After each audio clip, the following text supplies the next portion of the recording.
Very good evening, my dear Dental Vriksha family members. I'm really excited, like you all. I am also ready to hear from Dr. I welcome you. Vanakkam, Suswagatham, and welcome to the. I don't. I'm. I don't want to take much time, so I request Dr. Subhashini, New Cosmetic and Dental Center, Chennai, to take over from now and host the event. Over to you, Dr. Subhashini. Okay, good evening, everyone.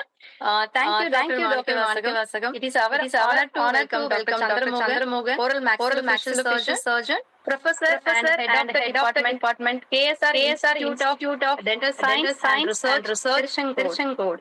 He had actively involved in idea activities. He had recently awarded Molaris Award 2024. Have been CD convener and president of IDA Tirupur. His field of interests are maxillofacial trauma, orthodontic surgery, implants, and lasers. Today's topic is management of extraction bleeding. 45 minutes of uninterrupted session. After that, we will have an interactive session. Now over to our speaker, Dr. Chandramohan, sir. Good evening, all. Am I audible? Can you hear me? Yes, sir. You're audible. Yes, sir. Thank you. I'll just start presentation. Yes. Sir. Yes, Doctor. Thank you for this wonderful opportunity. I think many of you are practitioners today. Some may be UG or some may be postgraduate, experienced and new one. Every day we come to learn new practice. One topic which I wanted to emphasize is this bleeding. I'm sure that many of you would have encountered bleeding in your practice.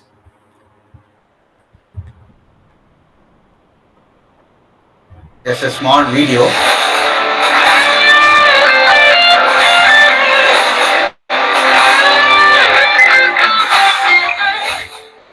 Bloody sweet. So, did this video come to you? Are you able to see that? Yeah. So, when it bleeds, what should I do? This is the question today, and that's what we are going to discuss today. So, hemorrhage is nothing but we all know that there is a blood leakage from the blood vessel, either to the surface of the body or into the body tissue, which we call it as internal bleeding. In our field, what we are worried about is the bleeding from the oral cavity. So, during our surgical procedure, bleeding control is an important step. So, we should know what are all the things. We might know the theoretical part. When it happens in a practical scenario, we should know how to manage this. That's what we are going to discuss in the next 45 minutes. So let us see a brief the surgical procedures where you encounter bleeding. Normally bleeding what we think extraction bleeding, infection bleeding. Apart from the oral surgery field, there are many other areas of dentistry where bleeding is encountered. So one is oral surgery, extraction, minor oral surgery, and scaling and root planing and flap surgery in perio. All pre-prosthetic procedures and implants, when compared to all these fields, we encounter bleeding, though it can be controlled in many times. In endodontics, all those periradicular surgery, perforation repair, hemisection, and if there is any reimplantation of the tooth, we encounter bleeding. And pedo patients also, we come to know that certain pedo patients, though they are healthy, few may be having a congenital bleeding disorder. So, even simple extraction or urinary infection or soft tissue procedure can also lead to bleeding, which has to be managed. And in ortho, surgical tooth exposure and mini implant. Apart from that, oral medicine pathology also, if they are doing biopsy, we have to take care of the bleeding. So, this makes us to see what are all the types of hemorrhage and to assess what kind of bleeding is there. One is we have to see whether the bleeding, if you have a bleeding in a clinical situation, you have to see whether it's from a major blood vessel or a bone or a soft tissue. Usually in a minor oral surgery situations where the major blood vessels we encounter are very less, apart from the impaction procedure, where if you have a deep impaction, you accidentally cut the inferior alveolar artery, you will have a bleeding. Otherwise, sometimes if you are doing a surgery in the lip, such as excision of mucocele, you can encounter labial artery, or in an implant procedure, if you are doing a sinus lift, you will encounter the middle superior alveolar artery or the posterior superior alveolar artery, depending on the position. So we have to know how to arrest those also, apart from the extraction site or the impaction site. Okay. So based on the nature, suppose if you are doing a major procedure and you encounter a sprouting bleeding, that's a pulsatile jet-like bleeding. It is from a small artery. It can be a labial artery branch or even an artery in an impaction. Main inferior alveolar artery will have small branches that also will have a sprouting bleeding from the bone socket. So in those conditions, you have to know that it's an arterial bleeding. Suppose if it is slowly oozing out, it's a venous bleeding, just like a water leaking from a pipe or a bucket. That you have to show. So usually our extraction or impaction, any other minor surgical procedure, bleeding from the flap surgery or after scaling is generally a venous slight oozing. Another type of bleeding is capillary hemorrhage, which we don't encounter usually in our field. Sometimes we can have pinpoint petechiae in the palate. If there is any autoimmune disorder or underlying bleeding disorder, these kind of hemorrhages or capillary bleeding can be encountered in the palate or in the mucosa. So this classification gives you one thing. You all know this classification: primary hemorrhage, reactionary, and secondary. But whatever it is, what we have to know is the causes for the bleeding. That is your medical history. The patient can have a local problem, maybe a cut in the bone, cut in the soft tissue, or you can cut a small vessel, or an extraction traumatic wound, avulsed wound, child coming from a fall, having the tooth in his mouth and the socket bleeding. Those kind of bleeding is different. But before the procedure, basic things are first, because you have to have a detailed medical history, and small things will lead to saving the life of the patient sometimes, and also saving all the apprehensions and anxiety for us. So those next slides will be of certain theoretical point, but you have to just see that, make sure that ask the patient not all these things in detail. Anticoagulants, sapringa, liver, all those things in detail you can ask sometimes. But if the patient doesn't give you proper history, you can just ask them what kind of drug you are having daily. It's not taking a few months back, a few days back, but if they are having some drug daily, make sure that they bring their prescription, show to you, and you also check what the drugs they are taking. And if you don't know what kind of drug it is, just check the Google. It will explain what they are taking for, what are all the side effects. That is a very important point here. See, if there's acquired causes, you can see all the drugs: anticoagulant, antiplatelet, decreased platelet deficiency, platelet count, and vitamin K deficiencies are there. But the children, von Willebrand, hemophilia, we have encountered some children with this bleeding disorder. So just like that, because they are not old age and young small children, we cannot just rule out that they don't have any bleeding history problems. Again, any cardiac condition or stroke condition, the patients will be having these kind of therapy. You have to make sure that you have a proper history and take precautions. What all precautions to take, I will tell later. These are all the anticoagulant drugs and antiplatelet drugs. Some the patient take regularly. Some cardiologists and physician or the neurophysician, even though they don't have a previous cardiac problem or a neurological problem, to prevent those diseases from coming, these patients are taking prophylactically. Many patients without any cardiac problem, they will be taking clopidogrel or this dabigatran and apixaban or the newer anticoagulants, apart from heparin and warfarin. Okay.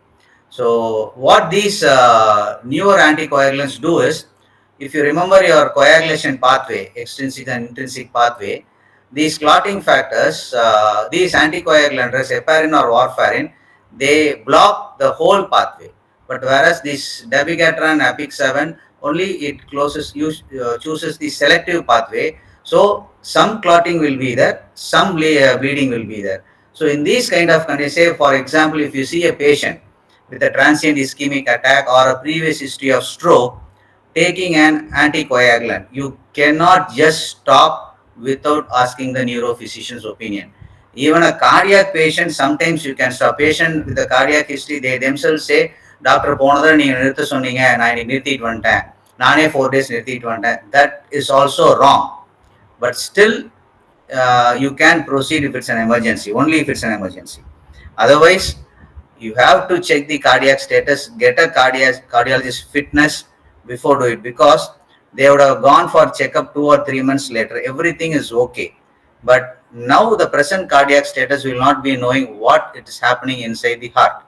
So it's better you just send the patient to a cardiologist, and you'll give a request to the cardiologist also, just evaluate the cardiac status, do an echo, because in an echo we can see what is the ejection fraction, what is his cardiac status, what is cardiac output, how the valves are functioning. So ECG also sometimes may be normal, but this will give you an clear cut whether to do the procedure or not. And if you observed clearly or closely, many of these stroke patients, the neurophysician will not advise them to stop the anticoagulant, but instead what they do is they stop this warfarin and put them on low molecular weight heparin or these newer selective anticoagulants. So those injections will stop the bleeding in certain ways, because you have stopped the main anticoagulant, and also keep the blood thin so that the minute blood vessels which are going to the brain are not blocked in these days of treatment. So this is very important, because many of the times we see 60-year-old, 70-year-old, 80-year-old patients coming to us for implants, for extraction, and nowadays the lifespan is increased. So you have to be updated in all these things and make sure you understand, and each and every time you take a proper history. So if all these things are taken care, sometimes you may avoid the bleeding tendency also, so that its prevention is better rather than treating them. Sorry for the interruption, Dr. Chandramohan. Yes, sir. Can you increase the volume? Yeah, is it very less? Yeah, is it okay now? Yeah, good. Yeah. Okay. Okay, yes. Am I audible, sir? Is it clear? Yes, now clear. Yeah, fine. Do I want to repeat the slides which you have talked? No. Okay, Just fine. proceed, doctor. Yeah, fine. So hope you are clear about these anticoagulants and antiplatelets, because I want to spend some time in this, because many a time the patient comes stopping by themselves, without knowing the seriousness of the systemic problem they are having. Then we all know the liver disorders, hepatitis, alcohol, liver cirrhosis, liver tumor, all these things will compromise the clotting factors which are produced in the liver. So if the patient is on chronic alcohol, you have to expect a bleeding tendency. You better do a prothromb in time and partial thromboplasty in time. At least tell the patient, if you are not able to do all these tests before a routine procedure, you just tell the patient that if there is a bleeding, I have to manage, please report to you immediately. And after doing the procedure, take all the precautionary methods to stop the bleeding. Kidney disease also results in bleeding, and all these things we know. Only thing is, heavy alcohol consumption may also decrease the platelet count, which we have to make sure. Okay. Vitamin K deficiency, we know. Long-term antibiotic, patients taking antibiotic therapy for a long term, such as say like tuberculosis or long-term osteomyelitis or immunocompromised disease, the abdominal flora, the gut flora will be altered. The gut microorganism is responsible for the vitamin K manufacturing or synthesis in the body. So if this is done, even though the liver is good, but if the patient is taking long-term antibiotics, the gut flora is altered, so the vitamin K synthesis is altered, then the vitamin K dependent clotting factors in the liver will not be produced properly. So this is an indirect mechanism. The liver function will be normal, but the problem is in the gut. And we encounter dengue patients now regularly, because they will have this increased platelet destruction. Splenomegaly patient, all these thrombocytopenic purpura, all those conditions are very close to bleeding. So only thing is you have to take a proper history, spend some time with the patient. Don't be casual. Vital things are first. If you remember our oral medicine case sheet or your oral surgery case sheet, you would have been asking in detail. But it may not be taken such time that you can just put forth when the patient is waiting the reception itself. You can give a printed form, ask them to self declare what are all the disease they are having. So it will be a self declaration by them, and it also saves the time inside when they come to your operatory. Okay, if you have any doubt, routinely, if you see a general practitioner or a hospital practice for even a very minor surgical procedure, they do a routine blood investigation. When the patient enters into the casualty for any trauma or anything, they immediately withdraw the blood, send it to the lab, take a CT scan, take an X-ray. Before the diagnosis is done, the blood workup has come, and we will know whether the patient is having HIV, hepatitis, or any bleeding disorder, taking anticoagulants. But in our dental clinic setup, still it is not practically possible, but many senior surgeons and many new practitioners also doing a regular blood investigation, making the patient understand that the importance of blood investigations and the surgical procedure. That's a very good sign for the dental practice. But if you are doing a blood investigation, you do a WBC count, RBC count, platelet, hemoglobin, blood sugar, fine. But clotting time and bleeding time may not be a much good indicator. If it is okay, then it's fine. If you have doubt, it's better you do a PT, that is prothrombin time, or an activated partial thromboplastin time. It will give you the exact clotting factors that are available for clotting mechanism, and if the clotting prothrombin time and APTT are increased, then you have to be cautious.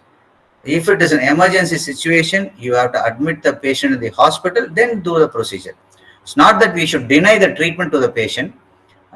Take an help of a senior person, take an help of a maxillofacial surgeon, put the patient in a hospital setup and not in a dental clinic setup. This is because once it starts bleeding, whatever local measures you take, the clot will not form. It will keep on bleeding. The patient will go in for hypovolemia. So those kind of things you have to make sure. So far we have seen what are types of bleeding, whether it's arterial, venous, or capillary.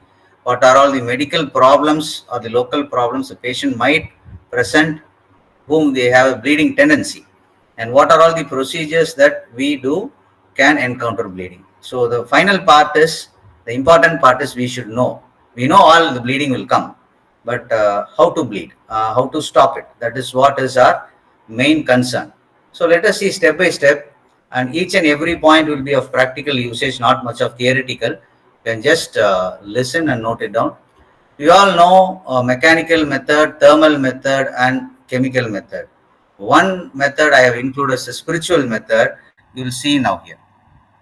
The mechanical methods are: one, you pack the area and give pressure, and third P is spiritual. Spiritual is you have to pray. എല്ലാം ശരിയായിട്ട് all is well, all is well. എല്ലാം ശരിയായിട്ട് all is well, all is well. എല്ലാം ശരിയായിട്ട് all is well, all is well. എല്ലാം ശരിയായിട്ട് all is well, all is well. Because what you can do in a clinical setup is pack that side, give a pressure, and just pray to God. Just for a lighter feeling. But once you pack, how to do? I'll just tell you. If you are asking the patient to bite the gauze or a cotton, the cotton or the gauze should not be a flat one. Let it be a ball-like thing, like a pom-pom, and you can give a pressure from the opposing arch. And one point what you have to do is, if you have a, say for example, you have done an extraction, the patient has gone home, calls you at 9 o'clock or at 10 o'clock telling that there is a bleeding. You just cannot ask them to attend and come tomorrow. You have to ask them to come to clinic immediately, because we do not know whether it's a small oozing or a profuse bleeding. Once the patient comes to your clinic, if he or she is walking to your clinic, then that means the patient is not hypovolemic, the bleeding is normal within the limit. Make the patient sit in the chair, examine the socket, put LA, fine, good. You ask the patient to bite a firm gauze and ask the patient to wait outside for 30-40 minutes. and don't take out the gauze every 10 minutes to check whether the bleeding has stopped. It will not stop. It will keep on oozing. So once you have cleared that area, curated that area, again you are placing a cotton, ask the patient to wait in your chair itself or in a waiting area for 30-40 minutes to recheck the bleeding. Don't keep on taking the cotton out every 10 minutes to see whether the bleeding has stopped. And while the patient is waiting for the 30-40 minutes, what you can do is you can ask the lab person to come and withdraw blood to see the blood values. You can check the vitals, you can check the BP, you can talk to the patient, give something to have them drink or eat. So all these things can happen, and after that 30-40 minutes the bleeding is not stopped, then you have to think that something is wrong. Suppose just curating the socket, you just don't keep it like that. You keep a gel foam, which I will be discussing later, or a Surgicel inside the socket, and suture the wound first. Extraction to be followed with all extraction to be followed with suturing will prevent bleeding in many cases, and the patient will also come for a proper follow-up. Then these are the suture materials which are available in the market, and use it regularly.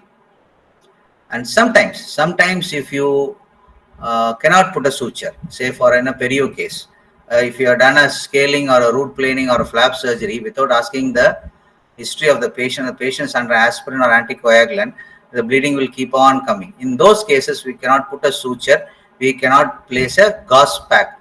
In those conditions, you need some mechanical obstruction so that the blood doesn't come. So zinc oxygenol paste is one thing which you can use, or even you can use a putty which you have in your clinic, roll it, mix it, roll it, and just apply a putty on the gingival crevices and leave it there for 24 to 48 hours.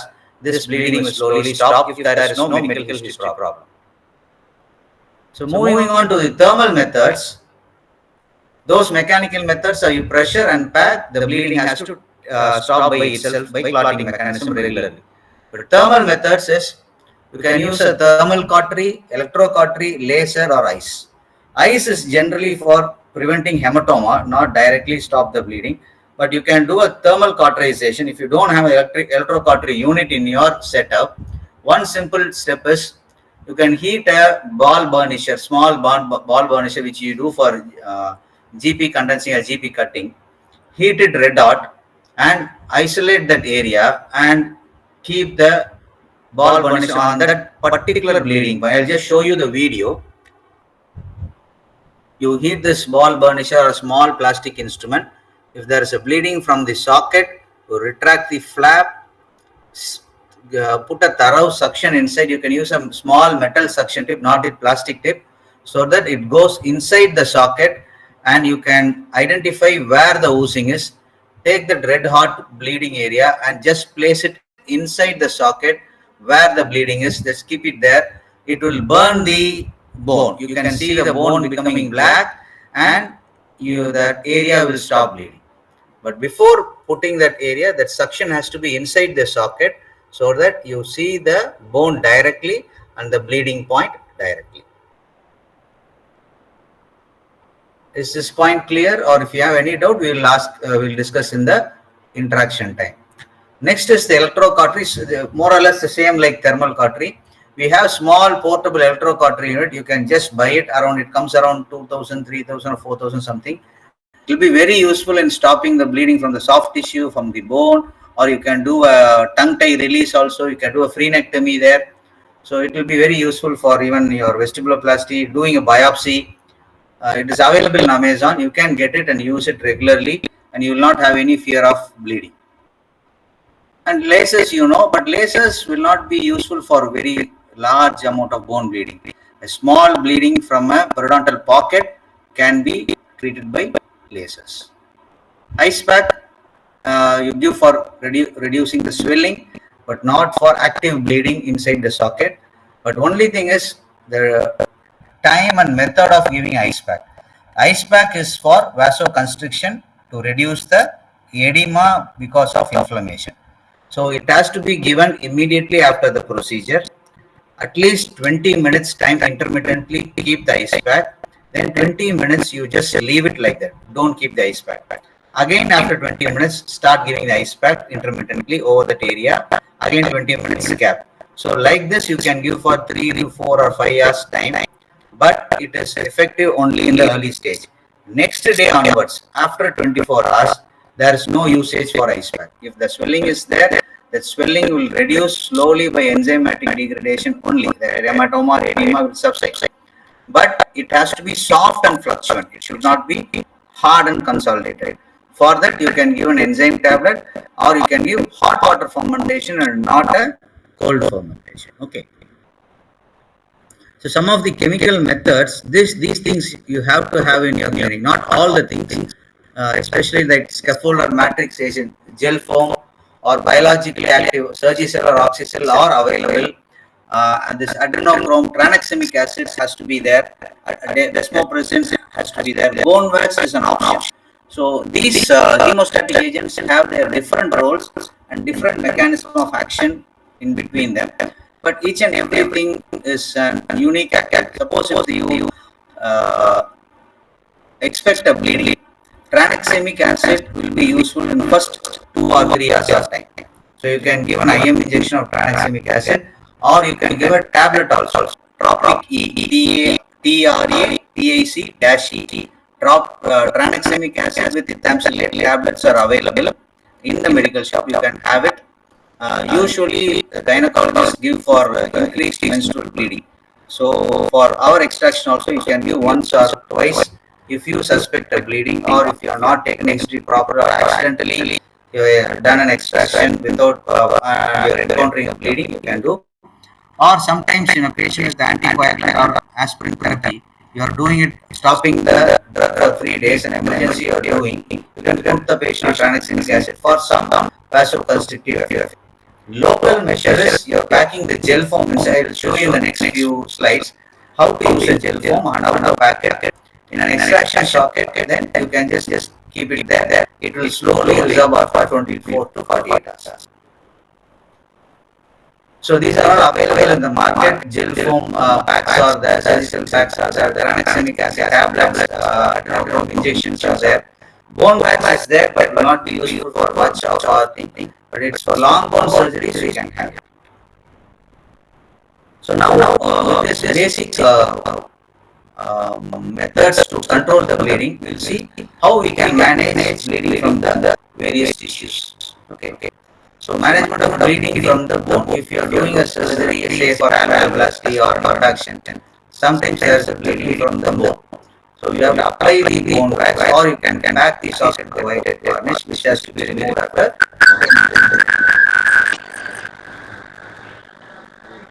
So this is the bone wax. It comes as a strip. You can peel it and like it like this. I'll show you a small video of how to place a bone wax. It comes as a strip. You can just place it over the bone. Press it with your finger and just squeeze the excess so that small bleeding points can be stopped. If you have electrocautery, you can just touch the bone with electrocautery. No need for using bone wax at all. Suppose if you don't have a what to say, the electrocautery or a ball, you can use a ball shop. This is like the bone wax has to apply to the bone, and it can be left inside, and the bone can be switched later. So this it will just stay there, stop bleeding. If it is extraction socket, you just smear over the extraction socket. Don't pack it in the socket. It should not be packed like a gel foam. It has to be smeared on the bone wall. Very little, and you can censor it. Suppose if there is a bleeding in the extraction socket, you can use all these things. But what I suggest is to place a gel foam, and before suturing, before placing the gel foam, you can just take a bite by the extraction socket area. Keep the sutures ready. Once you start the gel foam and tighten the suture, because once you place the gel foam, then you start suturing. The gel foam will swell and big size will get enlarged than the suture needle.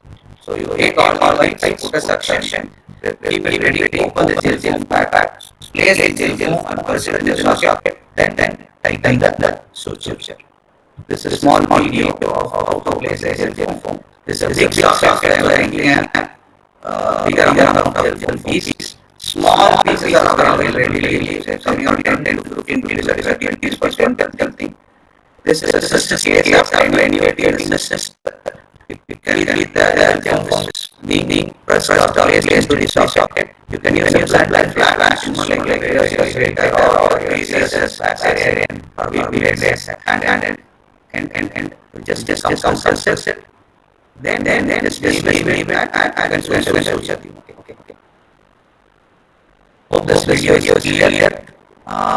Suppose there is a bleeding from the soft tissue, you can use that liquid cycle or there.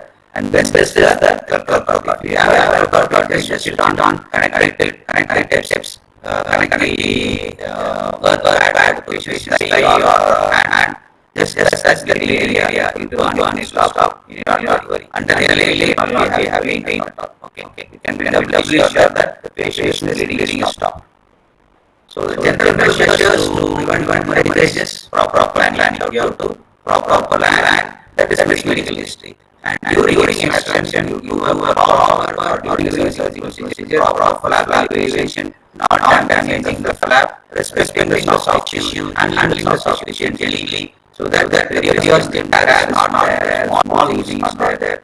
Any sharp needs to left inside socket to attachment movement, remove any annihilation tissue, which will have a lot of areas where slow oozing will be there. Irrigate the socket, use a proper suction, and most importantly, once twice or thrice, doesn't matter.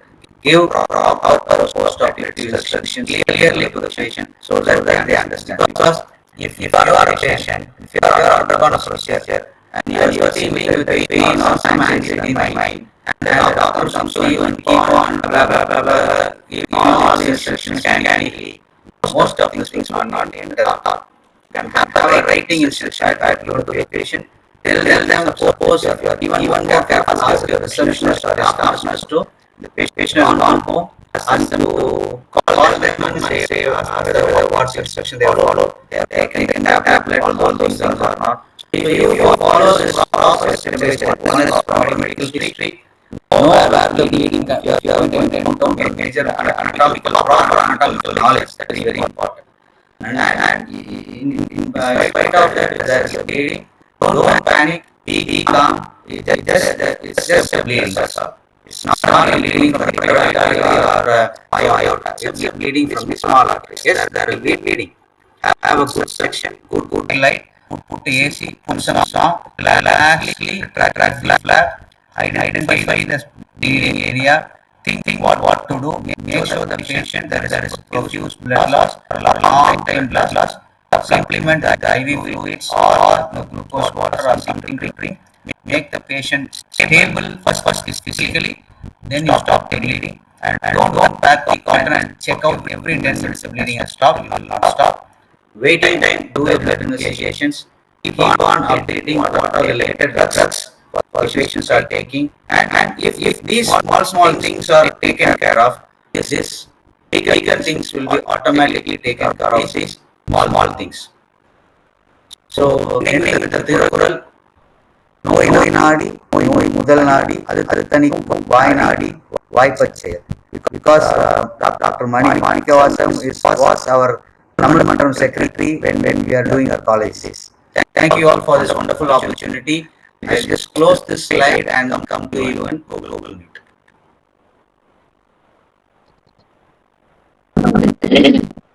Thank you, Dr. Chandramohan sir. It was a really great presentation. ஆக்சுவலா இப்போ everyday பிராக்டிஸ்ல எல்லா டென்டிஸ்டுக்குமே இருக்கக்கூடிய ஒரு நம்ம பார்க்கக்கூடிய ஒரு இதுதான் இந்த போஸ்ட் எக்ஸ்ட்ராக்ஷன் ப்ளீடிங்.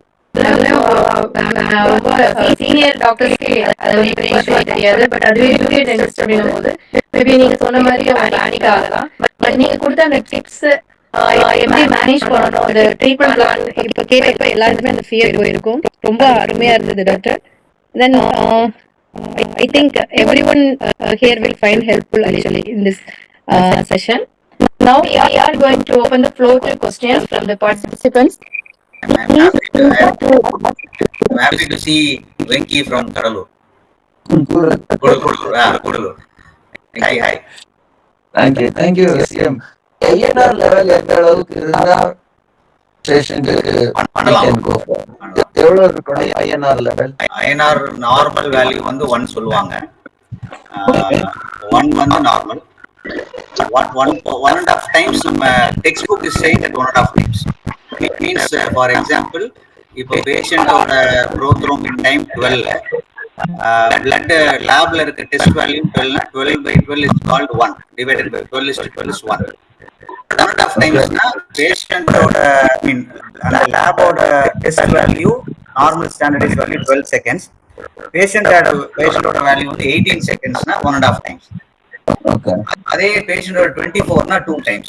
1.5 times வரைக்கும் சேஃபா நம்ம செய்யலாம் without stopping the anticoagulant. And what kind of surgery அது இருக்கு, நீங்க சிம்பிள் எக்ஸ்ட்ராக்ஷன் பண்றீங்களா இல்ல லாங் சிஸ்டெனிகுலேஷன் பண்றீங்களா, you will be doing with near major arteries, or நீங்க ஒரு scaling flap surgery பண்றீங்களான்னு விஷயம். Beyond 24 better to beyond 24 seconds INR வந்து up to INR வந்து 2 இருந்ததுன்னா it is better to do in a hospital setup. அங்க anticoagulant நிறுத்திட்டு bleeding இருந்தாலும் they will give supplement, platelet supplement, clotting factor supplement கொடுத்து பண்ணலாம். Not that you should not say, for example, நீங்க extraction flap surgery தள்ளி போடலாம்.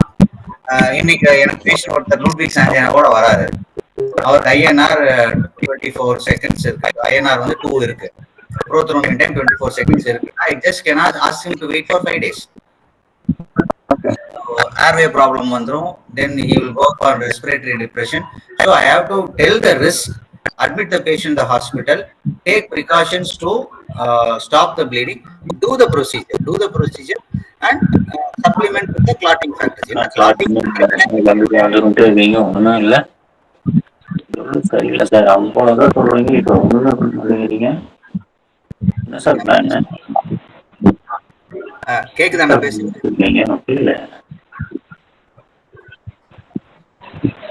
Hello Venky கேக்குதா? கேக்குது நடுவுல ஏதோ கிராஸ் வேற அங்க வீட்ல இருந்து பேசிருப்பாங்க. ஓகே ஃபைன், ஆடியோ மியூட்ல இல்ல.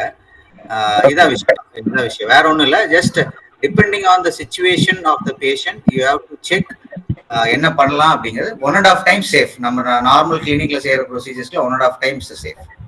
1.5 times இருந்ததுன்னா ஆன்டிகோகுலன்ட் ஸ்டாப் பண்ணாமலே we can do the procedure. Stop பண்ணாம செய்யலாம்னு சொல்றாங்க. பட் இந்த மாதிரி ப்ளீடிங் வந்தால் மேனேஜ் பண்றதுக்கு நம்ம கான்ஃபிடன்ஸ் இருக்கணும். Okay. You should have if he is able to stop the anticoagulants with the physician consent, we have to stop it, then do it. ஆமா, நீங்க physician consent ஸ்டாப் பண்ற அளவுக்கு டைம் இருக்கு, emergency இல்ல. ஒரு ஃபிராக்சர் மேண்டிபிள் வர்றாங்க, 5 நாள் கழிச்சு 6 நாள் கழிச்சு செய்ய முடியாது இல்லையா?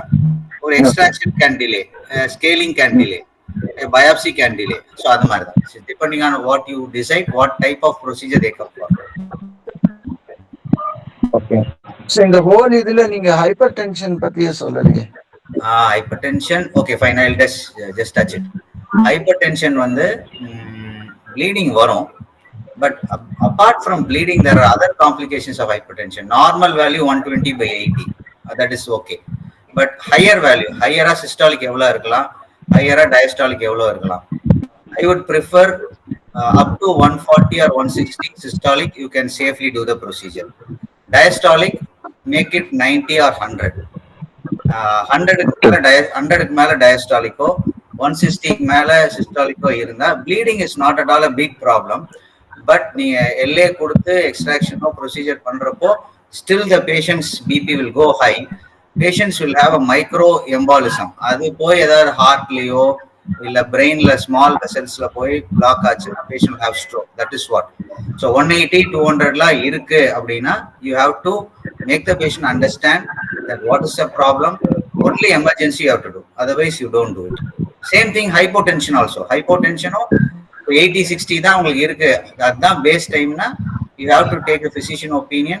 In the clinic setupல செய்ய வேண்டாம். Even if a complication comes, you have to have a hospital setup where you do the procedure, physician manages the systemic problem. That will be much better for the patient and also peaceful for us. Thank you.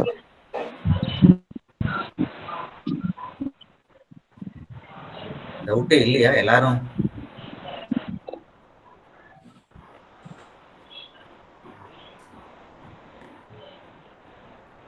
இந்த பால் பர்னிஷர் வச்சு நம்ம அந்த bleeding பாயிண்ட்டை stop பண்றது try பண்ணி பாருங்க, பயங்கர எஃபெக்டிவா இருக்கும். But you have to have a very good suction. Suction வச்சுட்டு metal suction வச்சுட்டு you have to see that bleeding site directly over the bleeding site. You keep it for few seconds. Don't remove it. That area will become black. Black ஆனதுக்கு அப்புறம் தான் நம்ம பால் பர்னிஷர் எடுக்கணும். Okay. Dr. Radhika can ask your question. You can unmute yourself and then ask. Sir, unawareingly, if you do the hemophilia case in the children, what will be the treatment plan, sir? Please just explain. Fine. Hemophilia patient unawaringly you have done the extraction. First thing is, if you are the first person to identify the hemophilia, then it is the patient will have a continuous bleeding. Otherwise, hemophilia patient உங்ககிட்ட வர்றப்பே they will know, they will tell the record that I am having this bleeding problem.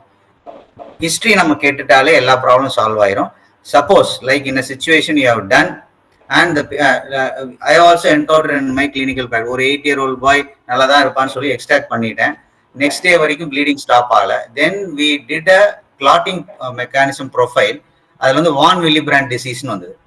So in those kind of conditions, local measures like pressure pack, suturing, all those things will just stop for a few minutes time. That's all.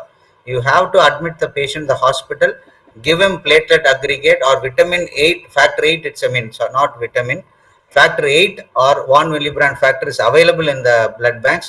It has to be given directly there. The whole blood transfusion will not be of useful. Platelet transfusion கொடுக்கலாம், இல்ல டைரக்டாவே clotting factor இருக்கு, factor 8 concentrate, factor 1 milligram factor is available. But what you can do in your clinic is put the patient on tranexamic acid. Tranexamic acid கொடுத்தோம்னா கொஞ்சம் bleeding குறையும், ethamsulate கொடுத்தோம்னா bleeding குறையும், but it will not completely stop. It will just lessen the situation. If you identify the patient is having some bleeding disorder or clotting disorder, then it is not in the scope of managing in our clinic. You can just do a first aid measure, put a tranexamic acid, put a ethamsulate, put a pressure pack, mechanically stop that area and ask the patient to go to hospital or refer the patient. You take them and do the proper treatment. That is always the best. Thank you, sir.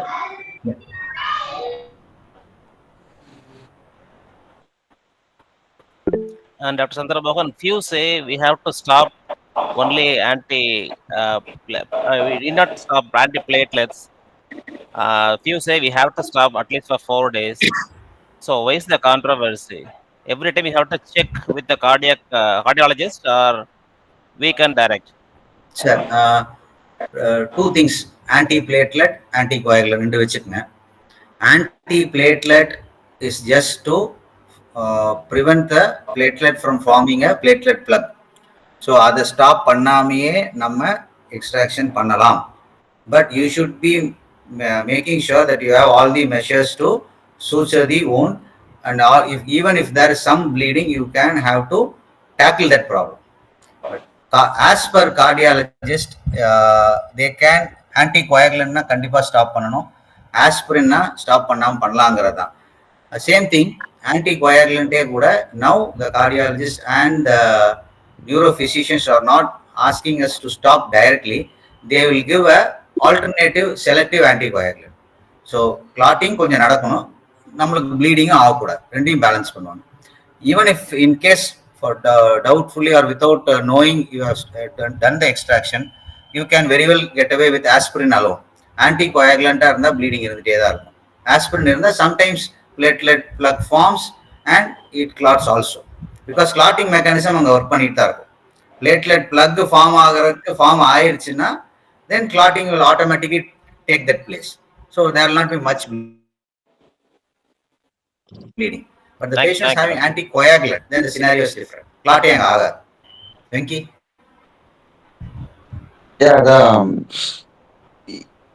இது வரைக்கும் ஒரு 2-3 பேஷண்ட்ஸுக்கு வந்து இன்ட்ராவரல் infiltration இல்லை, black நம்ம infra alveolar black கொடுக்கும் பொழுது அங்க haematoma face பண்ணியிருக்கீங்களா? ஃபேஸ் பண்ணியிருக்கீங்களான்னு கேட்குறீங்களா, சொல்றீங்களா? இல்ல, எனக்கு ஒரே ஒரு பேஷண்ட்டுக்கு ஆச்சு.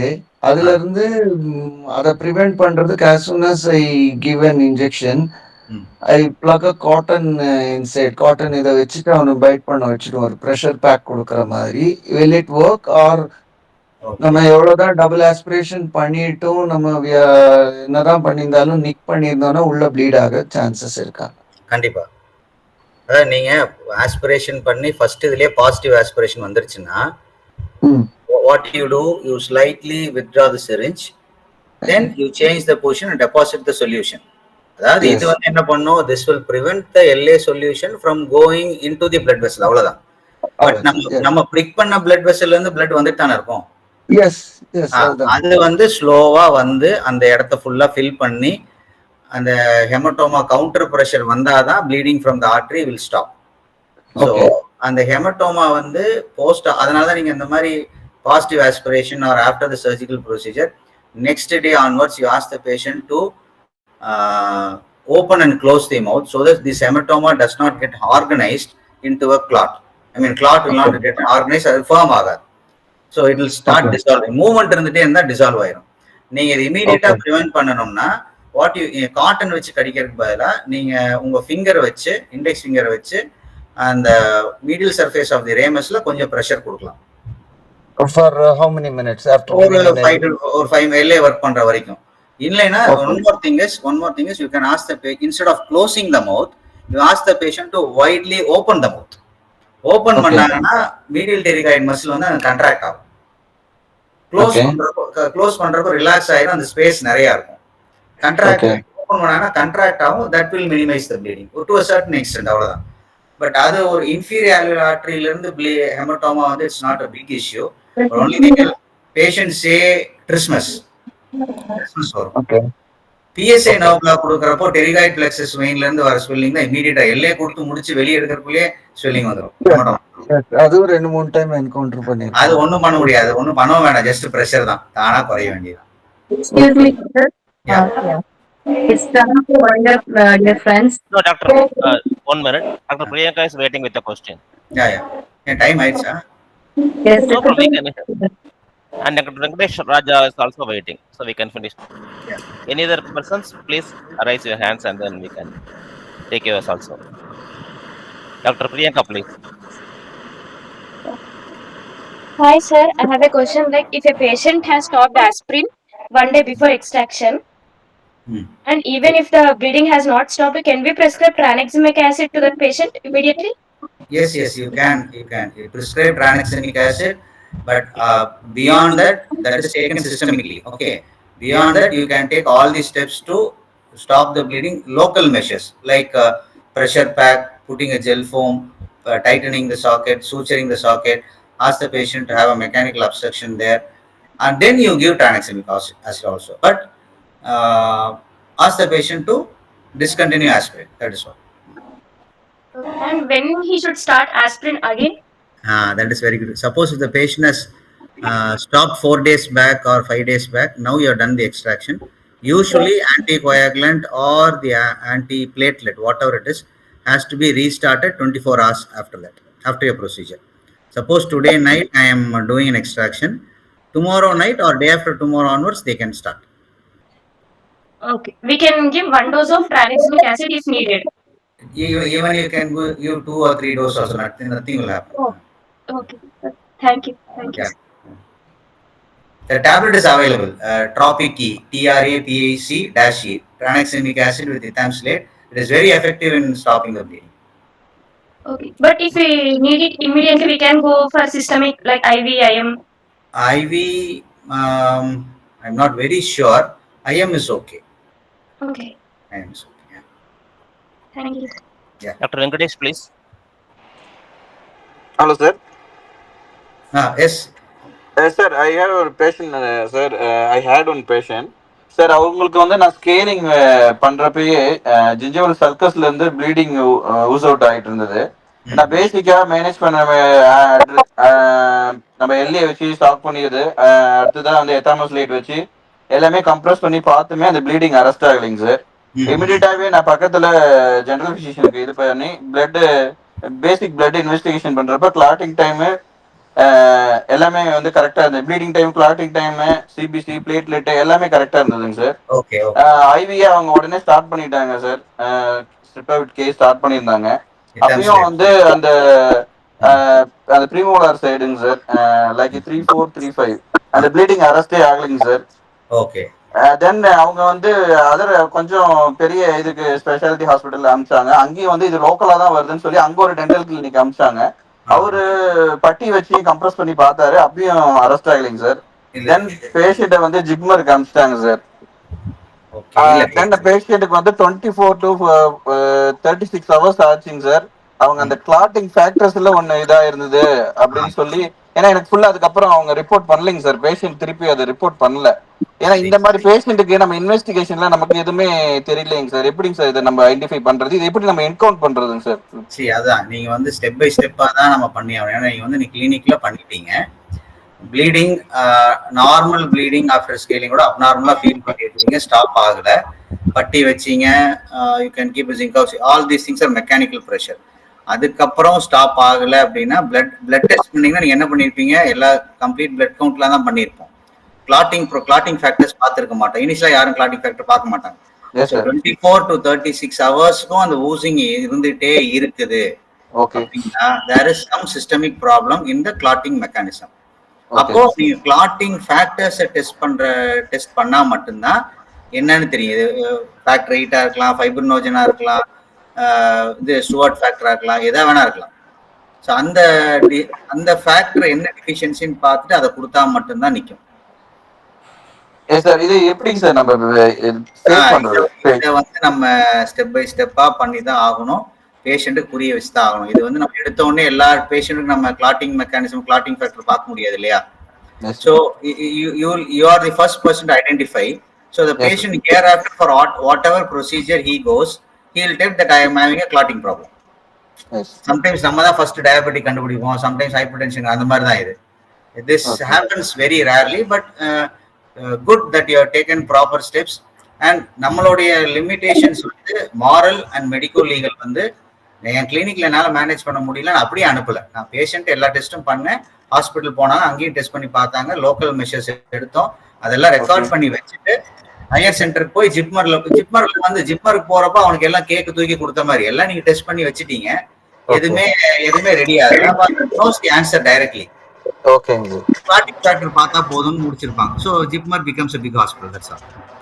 Thank you sir. பேசிக்கா ஒரு இம்பாக்ஷனுக்கு நம்ம என்ன சார் இன்வெஸ்டிகேஷன் அனுப்பணும்? ஃபர்ஸ்ட் டைமா இம்பாக்ஷன் பண்றாங்க, இது வரைக்கும் எந்த ஒரு இதுவும் பண்ணல அப்படின்னு.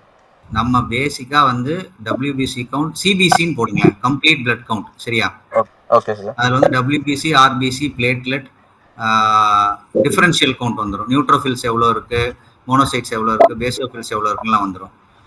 ரீனல் ப்ராப்ளம் இருக்கு, அவங்களுக்கு கிட்னி ப்ராப்ளம் இருக்குன்னா சீரம் யூரியா கிரியாட்டினின். ஆல்கஹாலிக் பேஷண்டா இருக்கிறாங்க அப்படின்னா லிவர் ஃபங்க்ஷன் டெஸ்ட், LFT பண்ணலாம், ஓகேவா?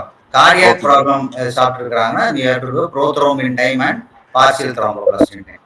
பேசிக் இதை பண்ணிட்டாலே மோஸ்ட்லி கரெக்டா இருக்கும். அப்புறம் HIV, ஹெப்படைட்டிஸ் நார்மலா நம்ம பார்த்தாகணும் for your surgical procedures. So இதை பார்த்துட்டு நம்ம ப்ரிகாஷன் எடுத்தாலே எல்லாமே போனோம். You will take medical history, vitals பார்க்குறோம், பிபி எப்படி இருக்கு, பேஷண்ட் நடந்து வரப்போ பீடல் எரிமா இருக்கா, கிளப்பிங் இருக்கா, மூச்சு வாங்குதா, இது எல்லாமே signs of systemic problem inside. நம்ம பேஷண்ட்டுக்கு நம்ம பார்க்குறப்பே அவனுக்கு ஏதாவது ப்ராப்ளம் இருக்கான்னு தெரிஞ்சுக்கலாம்.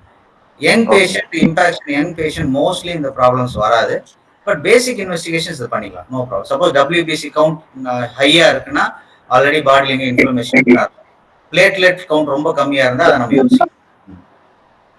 Thank you sir. Yeah, thank you. I hope you all got many tips and knowledge from our speaker. Thank you so much, Dr. Chandramohan sir, for your insightful presentation, sharing your knowledge and contribution of both time and energy for us on Sunday.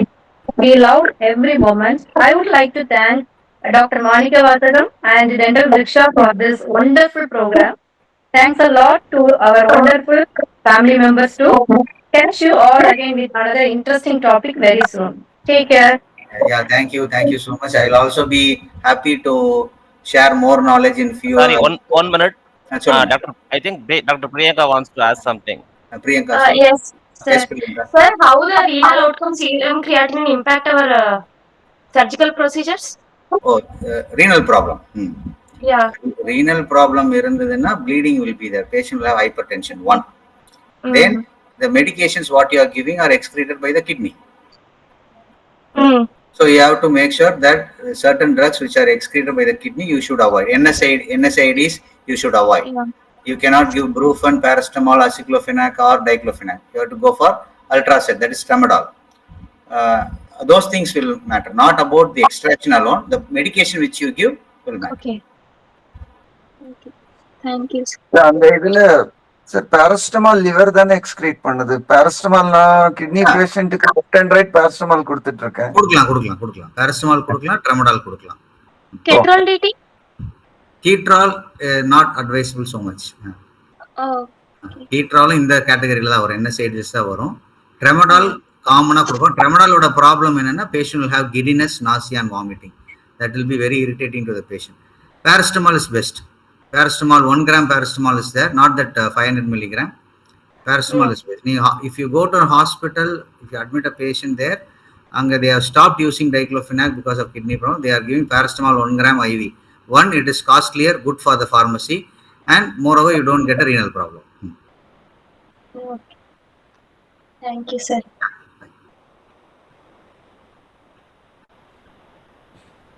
Mani?